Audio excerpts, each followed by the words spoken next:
Uma simples pessoa que roubou um tomate ou que foi confundido a roubar um tomate tem que pagar 100 mil meticais, 200 mil meticais, que não tem.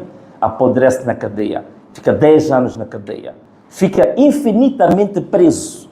E os verdadeiros ladrões, os verdadeiros burladores, fraudulentos, pululam pelas ruas, dominam a polícia, dominam o exército, dominam as procuradorias, os tribunais, ainda perseguem as próprias vítimas. Esta é que é a realidade do nosso país. É por isso que nós vamos ver até hoje. Está-se a falar de manifestações. Qual é o polícia que foi hoje? Hoje, qual é o polícia que foi notificado?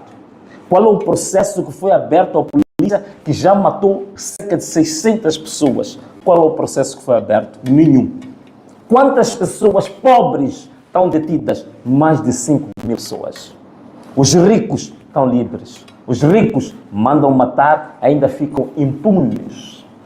O Partido Frelimo, em 2014, provou-se a partir de um estudo do CIP que recebeu dinheiro do contrabando da madeira, dinheiro criminoso na província da Zambésia, que era para a campanha eleitoral. Foi provado, apareceram cheques e há um artigo que fala sobre isso.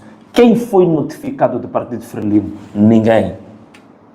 O Partido Frelimo recebeu 10 milhões de dólares de uma empresa mafiosa, que é a Previnvest, que desgraçou Moçambique.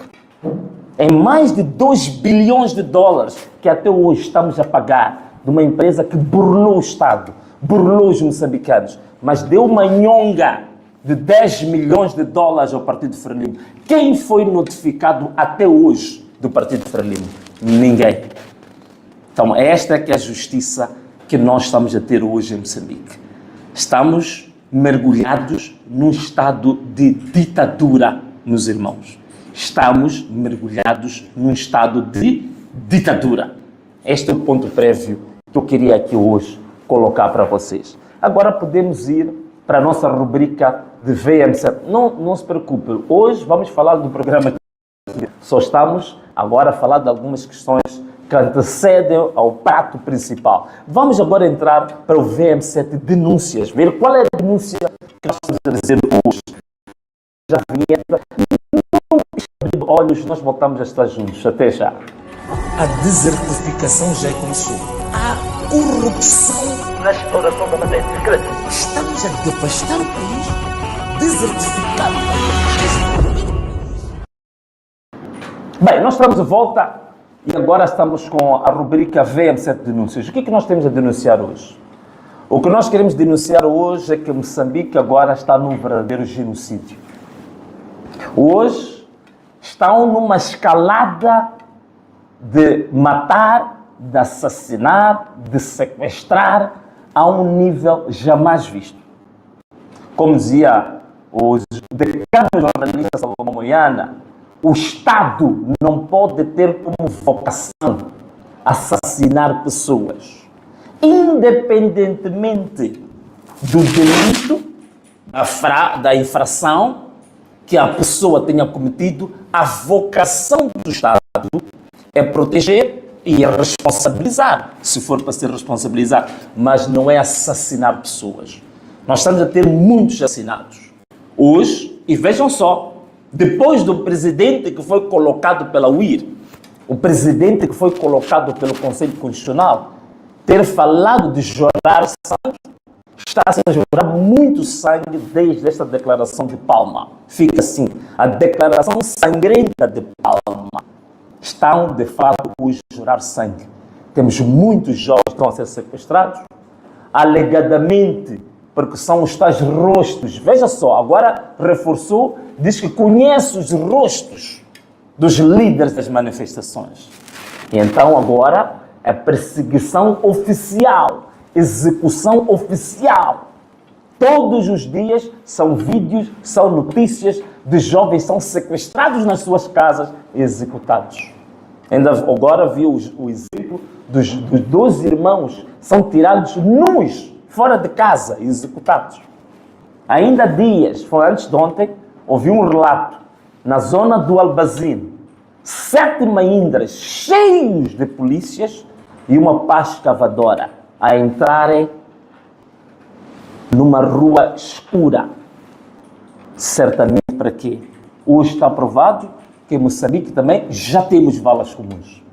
Como no cemitério de Lhanguene, a população de Luís Cabral revoltou-se. No cemitério de Mchafutena, a população também revoltou-se. Agora está-se a levantar outras valas comuns em locais que não são propriamente habilitados para ter corpos de pessoas mortas. Esta é a questão que nós precisamos colocar. Temos aí várias imagens. Só e somente só os tais chamados apoiantes de Venâncio. Nós temos aí várias execuções.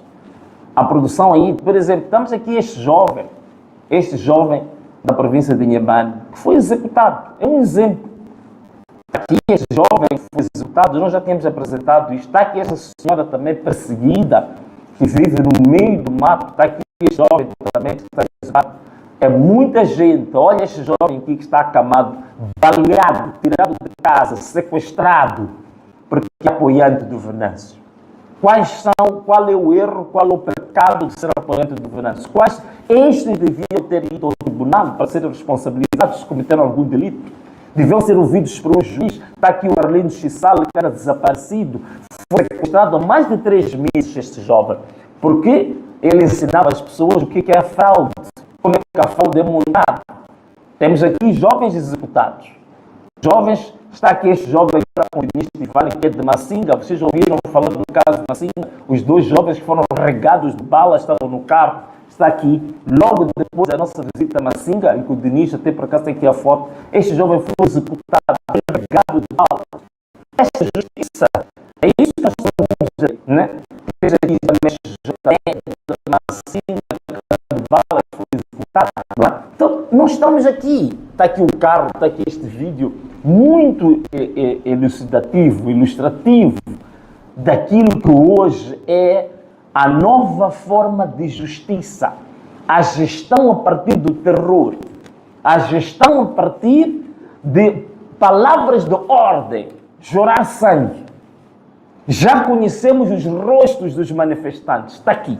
Aqui está o resultado de um tipo de justiça fora de um Estado de Direito democrático. Esta é que é a realidade, meus irmãos. Ainda em relação a este caso, é curioso que eu particularmente, apresentei 2 denúncias. Uma à Procuradoria-Geral da República e também ao Ministro do Interior, onde nós indicávamos, temos aí a foto, que a última, aqui está. Esta é a segunda, que nós submetemos à Procuradoria-Geral da República, indicando com detalhes pessoas que estão quadros do nosso projeto político que foram assassinados. Até hoje, contando com os 2 assassinatos que aconteceram ontem na Zambésia, esta denúncia falava de 45 mortos, agora passamos para 47 pessoas do projeto político do Venâncio Mondlane que foram executadas, foram mortas, foram assassinadas. E nós mandamos esta denúncia. A Procuradoria tem a segunda denúncia. Portanto, é o 2º mês que estamos a apresentar à Procuradoria e não há processo nenhum. Não há ninguém que é notificado. Absolutamente ninguém. Então, que tipo de justiça que estamos a ter? Mostra-me lá só uma página que nós até anexamos um relatório, anexamos uma base de dados. Temos uma base de dados. Portanto, quando nós estamos a falar de 47 pessoas que foram executadas, não estamos a falar ao acaso. Está aqui. Esta é a base de dados. Que anexamos esta base de dados à denúncia e submetemos à Procuradoria. Tem o nome das pessoas, onde elas vivem, em que circunstâncias foram executadas, quais são os dependentes, todos os detalhes de cada um dos assassinatos. Estão aqui os nomes. Esta é a base de dados que nós mandamos para a Procuradoria, com toda a informação das pessoas que foram executadas. São 2 meses que estamos a submeter estas denúncias, essa informação toda à Procuradoria e não há nenhuma ação. Até hoje, ninguém foi notificado. Até hoje, nenhum processo foi aberto. Mas as mortes continuam.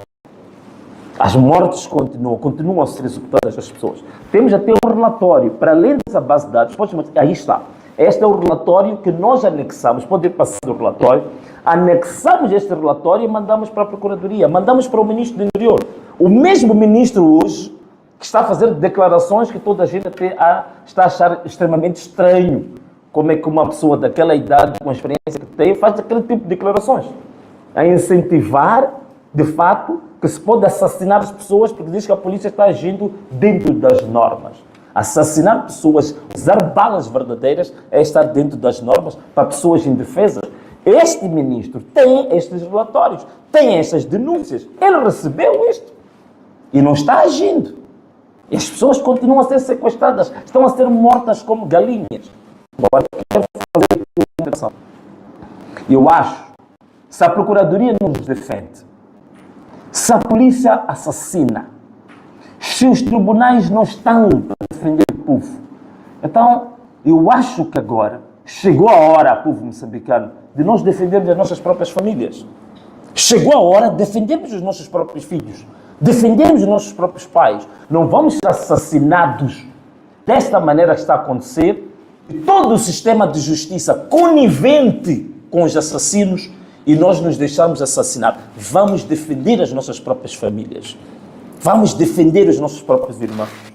Todos os bairros, todas as províncias, todos os distritos, vamos defender os nossos próprios irmãos. Porque se a polícia está a comportar-se como assassina, o sistema de justiça está a encobrir, então temos que defender. Não podemos morrer que nem galinhas.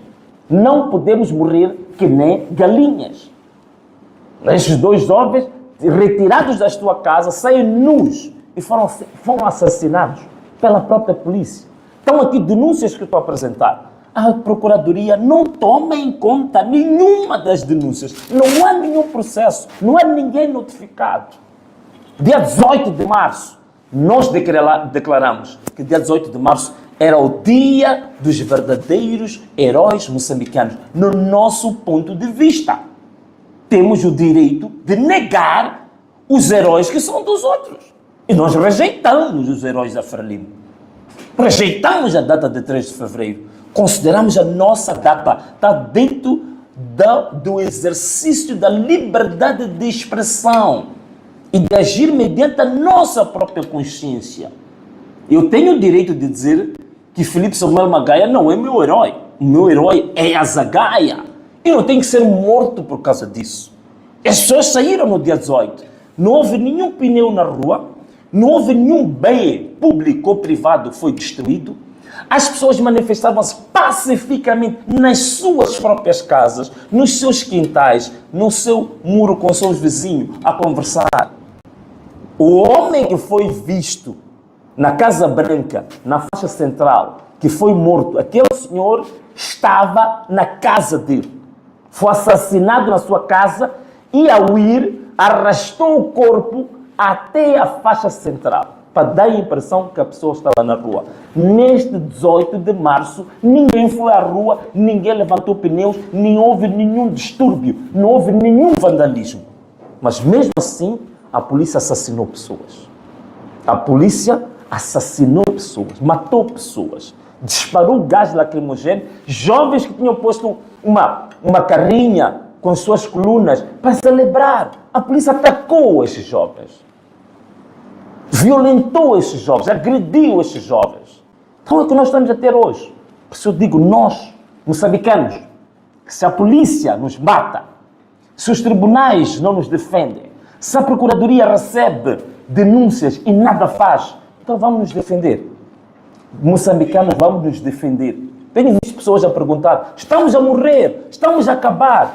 Venâncio, o que fazemos? Meus amigos, vamos nos defender. Direito à legítima defesa é o que nos resta. Já não há nada para nos defender. O Estado não nos defende, a polícia não nos defende, a Procuradoria não nos defende, os tribunais estão ao serviço. Então, resta agora o próprio povo defender-se. Que o povo se defenda destes assassinatos, que se defenda destes raptos, que se defenda destes sequestros. Agora só nos resta o direito à legítima defesa. Então, era isto também que eu queria hoje falar na rubrica de denúncias. Vejo muitos e-mails, muitas mensagens que estamos a acabar. Se a gente está a acabar, meus irmãos, defendamos-nos. Quando a gente tem um ladrão lá na zona que aterroriza todo mundo, os vizinhos se juntam para colocar ordem nesse ladrão. Agora nós estamos a acabar. Quem nos está a acabar é quem nos devia defender, é quem nos devia proteger. Então nos defendamos também. Não temos outra forma, não há ninguém que há de vir lutar por nós. Lutamos pelas nossas famílias, lutamos pelos nossos próprios filhos, pelos nossos próprios pais, pelos nossos próprios vizinhos, pelo nosso bairro, pela nossa província e pelo nosso país. Está a haver genocídio em Moçambique. Está a haver um genocídio. Querem governar matando pessoas, aterrorizando pessoas. Vão governar quem? Se o povo não quer, não quer. Se o povo não vos aceitou, não vos aceitou. Ponto final. Podem matar até onde que se não é não. Nunca vai dizer sim pelo número de mortes que vão causar. Muito bem. Então, este era o VD7 de denúncia que nós temos hoje. Então, podemos passar para o prato principal de hoje. Acho que a vinheta pode ser do decreto ou da análise. Vamos passar agora uma pequena vinheta para nós passarmos ao tema principal de hoje, que é o programa quinquenal do governo, ou o plano quinquenal do governo, como quiserem, que é uma proposta que nós próprios produzimos e que queremos partilhar com o povo para o debate e para enriquecer. Podemos passar a vinheta para falarmos hoje do programa quinquenal do governo 2025-2029. É só não piscar de olhos e nós já voltamos. Instante.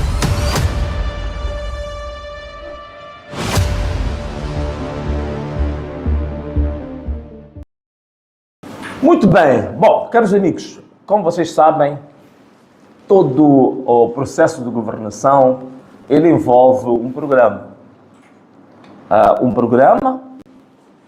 Esse programa é o orientador das medidas, das políticas que vão ser implementadas com um certo calendário, com certos prazos.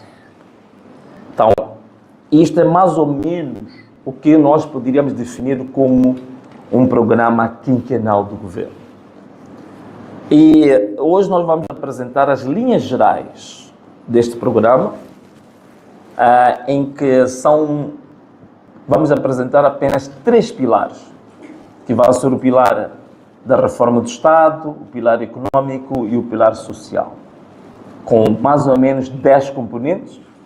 E a ideia é ir ao debate. Isto não é um projeto definitivo. Na verdade, nós já temos não um plano, nós temos um programa de governação. Esse programa de governação vem com quantitativos, vem com variáveis, é muito mais complexo, não é o que vou apresentar aqui hoje, porque isso apresentaríamos certamente se fôssemos governo. Esse programa não vamos apresentar um plano, ou as linhas gerais do plano. Como vocês sabem, as eleições de 2024, eu, Venâncio, ainda na altura suportado pelo Podemos, ganhamos as eleições. Houve este movimento que começou de outubro até hoje, não parou. O regime, como sempre, com base na fraude e na força das armas, assumiu o poder à força e continua hoje a terrorizar-nos a todos nós, mas nós temos que mostrar o que é que nós, de facto, iríamos fazer se fôssemos governo. Então, primeiro, o que é isso do programa quinquenal do governo? Estava aqui a explicar o que é, de fato, o programa quinquenal do governo. Pois é realmente isto, é um conjunto das medidas principais e de política que nós implementamos como governo, não é? Incluindo, naturalmente, como já tinha dito, a questão do calendário. Em que calendário nós fazemos isso? Como é que nós materializamos os compromissos assumidos durante o manifesto ou durante a campanha? Tá bom? Então, esta, em linhas gerais, é a nossa definição do que é, digamos assim, o programa quinquenal do governo. Bom, vamos lá ver qual é o contexto atual em que este programa quinquenal do governo acontece. Primeiro, eu já tinha falado aqui a questão da fraude eleitoral, a questão da repressão dos opositores, a repressão dos chamados manifestantes, como se fossem criminosos. Hoje, os manifestantes ou protestantes são achados como criminosos. Faz-me recordar aquela música do Nelson Tivani, né? Que ele diz que guerrilha, ou Biuahimboma. Quer dizer, você é oprimido quando você chora ou quer mostrar o seu grito de socorro, é reprimido, não é? Este é o contexto em que surgiu o nosso programa. Bom, o que vamos fazer então nessa situação? Tendo em conta tudo isto que eu falei aqui, o que vamos fazer? Esta é a pergunta que muita gente faz. Venâncio, o que vamos fazer agora? Que o governo é ilegítimo, o poder foi tomado à força, temos forças a destruir, a sequestrar, a matar na rua. Bom, primeiro, vamos continuar a luta. Ponto número 1, está aí escrito. Vamos continuar a luta, vamos continuar a fazer valer os anseios da sociedade, refletido nas medidas de política. Portanto, este programa que estamos a trazer é uma continuidade da luta. E também voltar a realçar que nós permanecemos abertos, prontos e preparados para qualquer tipo de diálogo que seja genuíno. Não estamos fechados. Portanto, esta é a resposta para aqueles que sempre perguntam como é que vamos, o que fazemos. Agora, aí está, como é que vamos fazer essa luta? Esta é outra pergunta. Portanto, fui tirando perguntas das pessoas que têm lançado para o nosso inbox. Como é que nós vamos fazer a luta? Essa aqui é a pergunta. Bom, primeiro, nós temos que vigiar a ação governativa. Temos que monitorar o que está sendo feito. Temos que ter alternativas àquilo que é feito, propondo o quê? Programas, planos, leis, projetos. Nós temos que fazer isso. E temos que continuar a cuidar do nosso povo com ação humanitária, né? Ajudando o nosso povo, ajudando as pessoas sofridas, propondo projetos concretos, apresentando leis, apresentando programas, ideias, estando ativos na defesa do nosso povo. Apesar de estarmos sob balas, mas temos que continuar a lutar pelo povo. A Bíblia fala da história de Neemias. Neemias estava a reconstruir a muralha em Israel. Mas enquanto ele reconstruía a muralha, com a mão, a outra mão pegava na espingarda para defender o próprio povo. O que nós vamos fazer? Não temos espingardas, não temos armas, mas enquanto esquivamos as balas, continuamos, por outro lado, a fazer a luta democrática pelo povo. É isso que vamos fazer. Bom, vou apresentar aqui objetivos estratégicos de todo o programa, não é?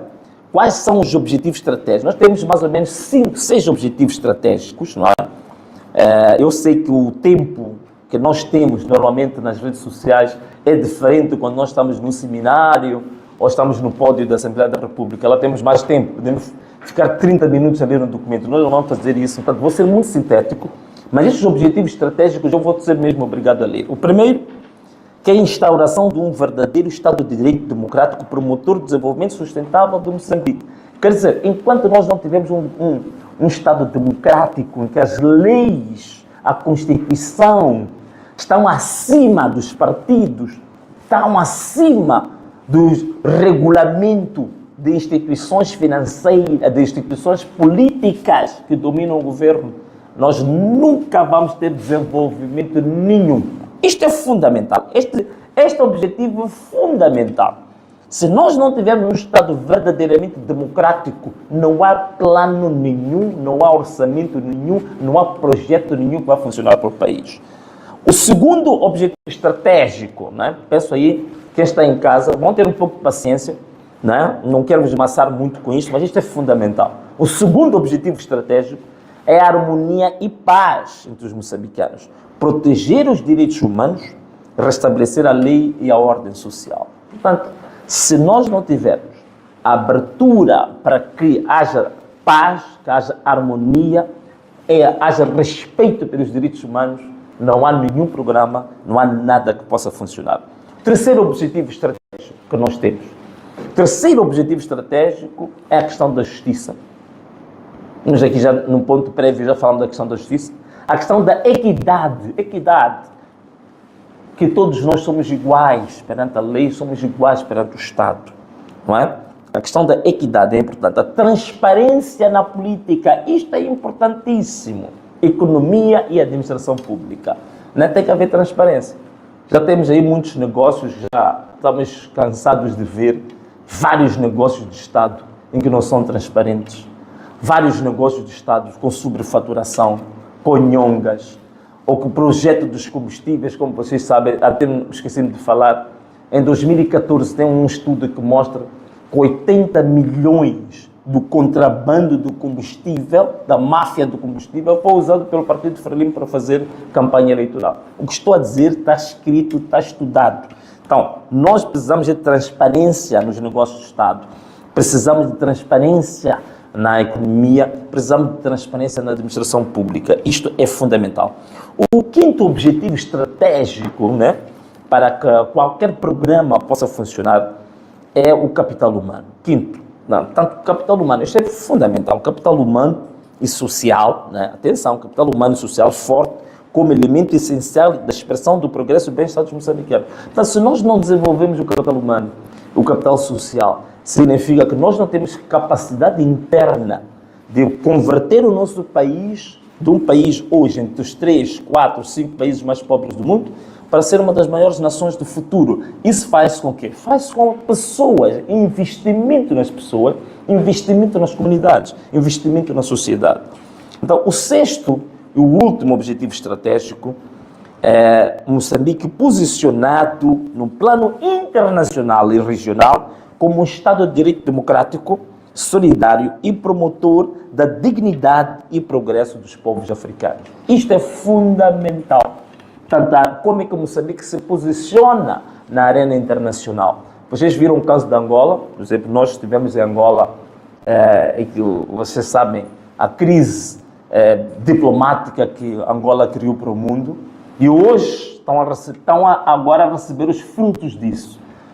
O presidente da Angola, o João Lourenço, era mediador, portanto, para aquele conflito dos Grandes Lagos entre o Ruanda e a RDC e com o M23 ali no meio, e que praticamente o João Lourenço foi desqualificado como mediador, foi desqualificado pelas partes.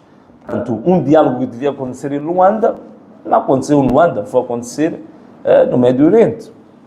E o próprio presidente da União Africana nem sequer tinha conhecimento disto. Portanto, aqui está um resultado claro, quando se diz que o feitiço volta-se contra o feiticeiro, está aqui.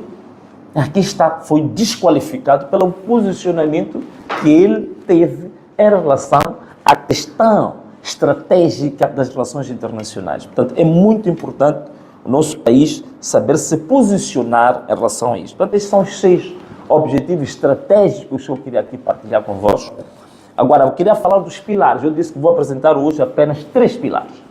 E não vou vos cansar muito a falar tanto disto, porque queria vos dizer, estamos hoje agora só a dar um resumo. Este documento vai estar disponível a partir de um link. Logo que terminar esta live, a produção vai colocar o link com este documento completo. Portanto, aqui é só um resumo que vocês estão a ver. Há um documento completo que vem prazos, como alcançar cada uma das medidas, em que parte do ano, em que trimestre, tudo isto detalhado há de vir no documento que você poderá baixar a partir deste link e fazer os seus comentários. E este documento é um documento para o debate popular, o debate público, e que nós aqui neste canal vamos organizar vários debates com vários especialistas, com várias pessoas interessadas para debatermos esta proposta que nós temos. Bom, primeiro pilar, tá? Qual é o primeiro pilar que nós temos? Já tinha dito que é a reforma do Estado e da governação.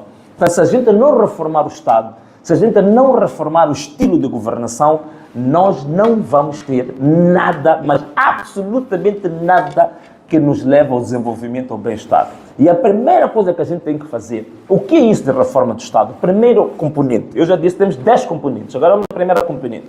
A primeira componente tem a ver com a reforma constitucional do sistema eleitoral e do sistema judicial.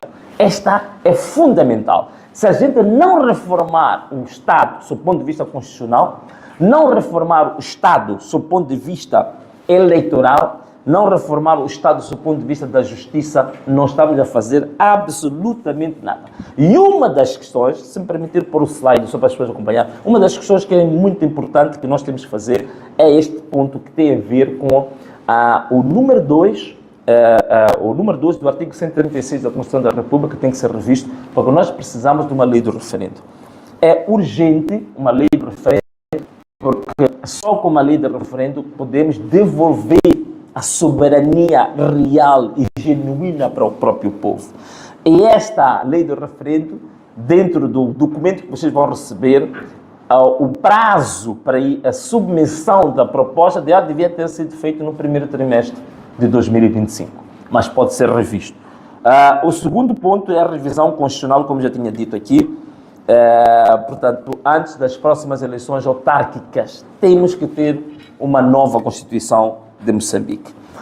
Temos que ter também, de uma vez por todas, o Tribunal de Contas do Estado, né? O Tribunal de Contas do Estado é fundamental. Como vocês sabem, hoje o Tribunal Administrativo tem feito os seus relatórios de pareceres sobre as contas do Estado, mas não consegue fazer uma avaliação superior a 30% das contas públicas. Então nós precisamos de um Tribunal de Contas do Estado especializado que possa fazer uma auditoria, digamos assim, e monitoria das contas públicas, no mínimo acima de 80%, não é?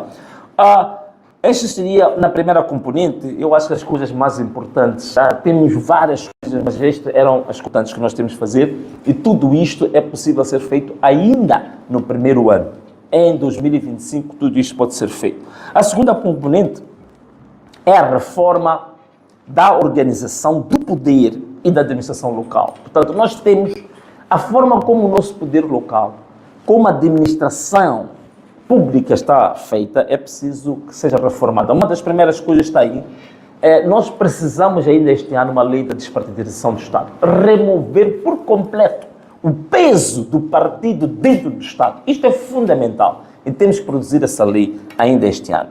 É preciso, eu já tinha falado sobre isso, não é novidade, revogação dessas questões dos secretários de Estado a todos os níveis, mesmo esses secretários de Estado que se dizem com estatuto ministerial, nós não precisamos deles de forma absolutamente nenhuma. É preciso a devolução do poder local para que seja efetivo, autônomo. Isto é extremamente importante. Duas propostas muito originais que nós temos. Presta bem atenção no que vou dizer. Duas propostas originais que nós temos, aí está escrito. Primeira coisa, nós propomos uma escola da administração pública em cada província. Cada província tem que ter uma escola de administração pública. As pessoas não podem ir para o Estado, para a administração pública, tateando, experimentando. A administração pública é ciência, é técnica. Então, temos que ter uma escola de administração pública em cada província.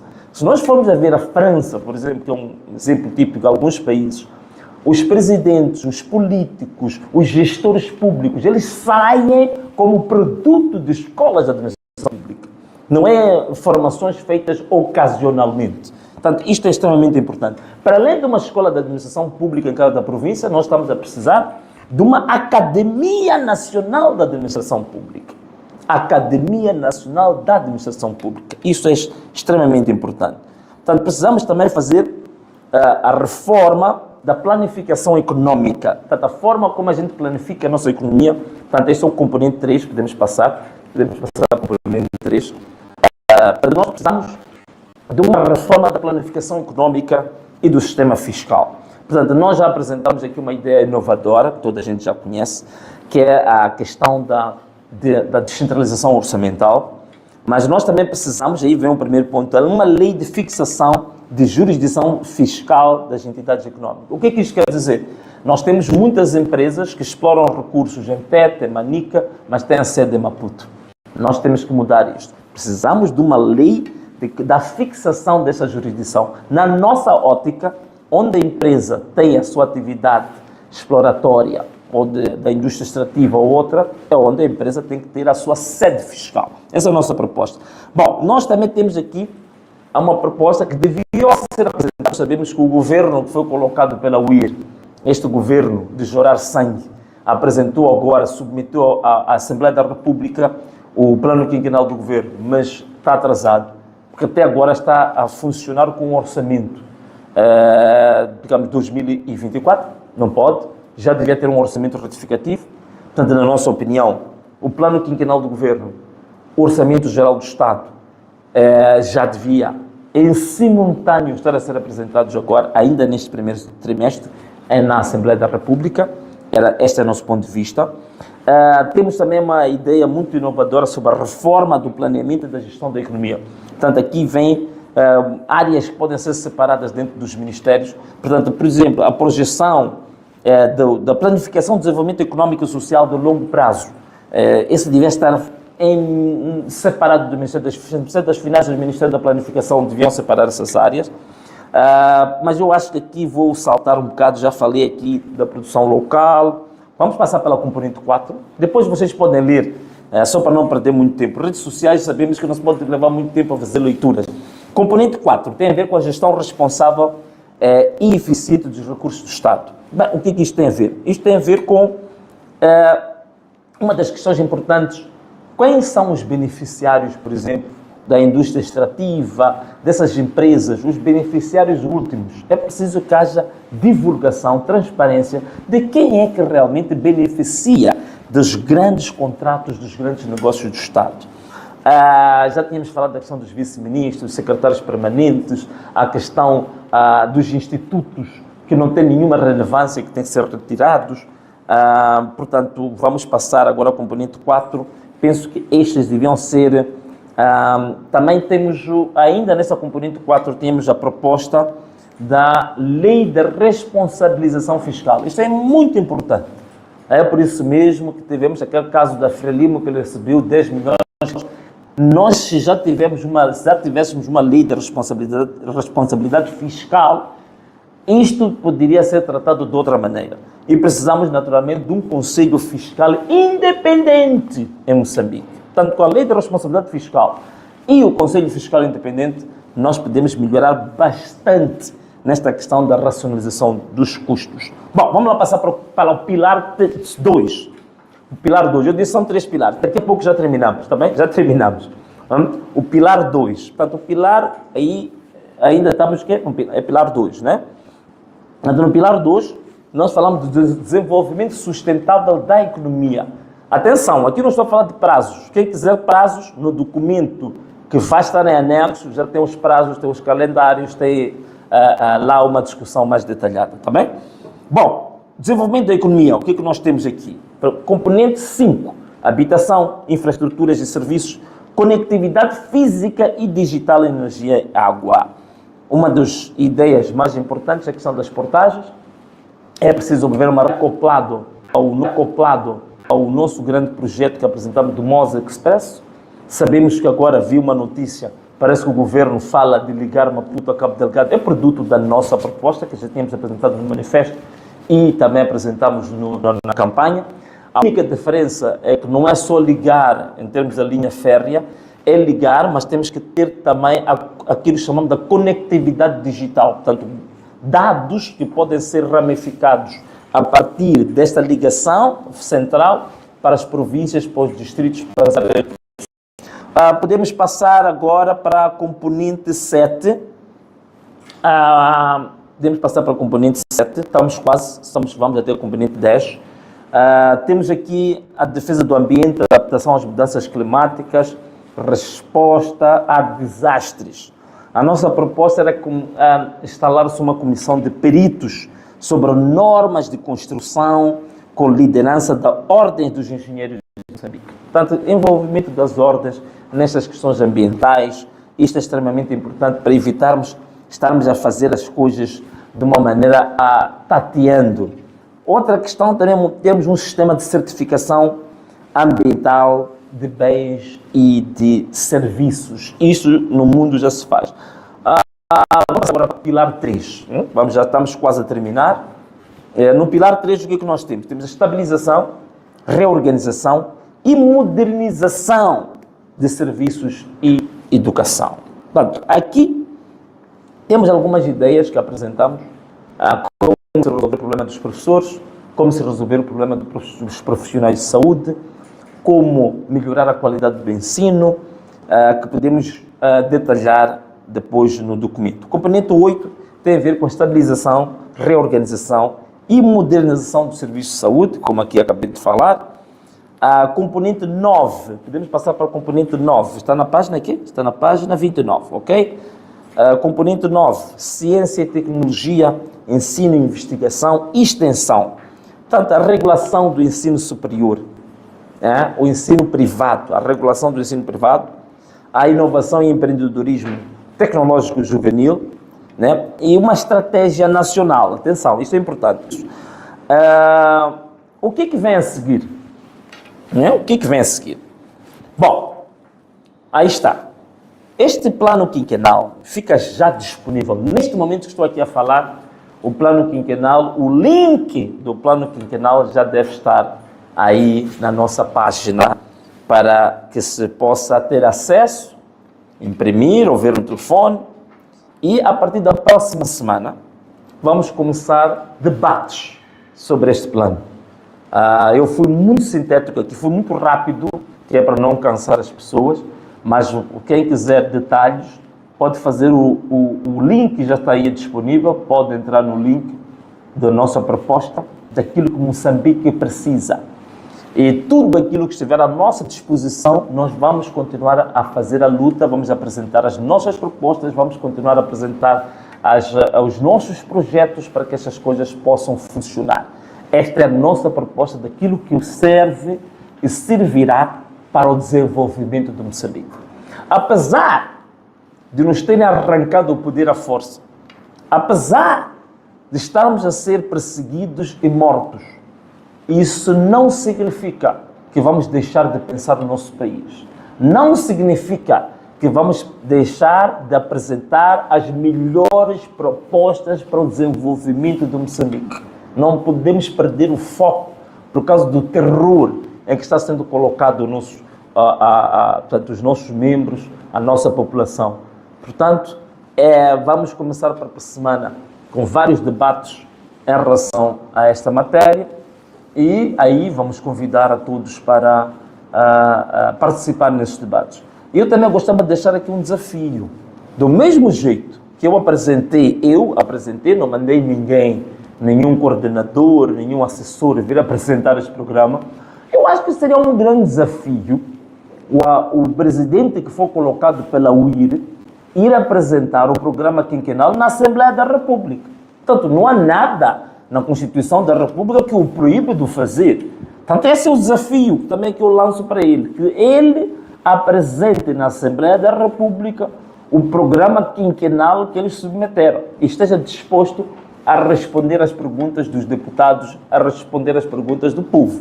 Portanto, esse é o grande desafio que eu deixo para ele, para, de fato, sabermos até que ponto é que aquelas ideias são dele ou não são, até que ponto ele tem do mesmo, abrir um pequeno protocolo só para o inglês ver.